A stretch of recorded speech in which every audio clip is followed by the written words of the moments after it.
এটা কাজে লাগে। এটা খুব মোটামুটি কার্যকারী একটা ফুল। এটা কতদিন ভালো থাকে? এটা আপনার 1 মাস থেকে 1.5 মাস ভালো রাখতে পারবেন। এটা একটা ফুল 1 মাস থেকে 1.5 মাস ভালো রাখতে, এর কোনো ক্ষয় নেই।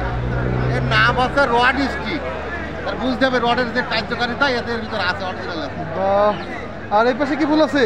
এটা আছে লিঙ্কন, আর এটা লিঙ্কন কালার, ইয়েলো কালার, আর ওইটি রেড কালার। আচ্ছা, এই ফুলগুলো কতদিন ভালো থাকতে পারে?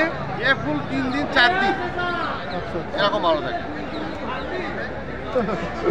আচ্ছা, তাই নাকি? বিশাল ব্যাপার। তো আমরা তো জানতাম যে এক যশোরের গদখালির এখানে যে রথ স্টিক ফুল নামে পরিচিত এই ফুলটা কিন্তু দর্শক 1 মাস থেকে 1.5 মাস পর্যন্ত ভালো রাখা যায়। এই ফুলটা শীত আসা বললো। আর এছাড়া হচ্ছে আপনার জারবেরার যে ফুলটা আছে, এই যে দেখতে সুন্দর, এই ফুলটা কিন্তু 10 থেকে 20 দিন পর্যন্ত ভালো থাকে। যাক, আর গোলাপ ফুল এই সময় কয়দিন ভালো থাকে? গোলাপ এই সময় 5 দিন 1 সপ্তাহ এরকম ভালো থাকবে। ঠিক আছে, অনেক অনেক ধন্যবাদ আপনাকে। আপনাকে ধন্যবাদ। আপনাকে ধন্যবাদ।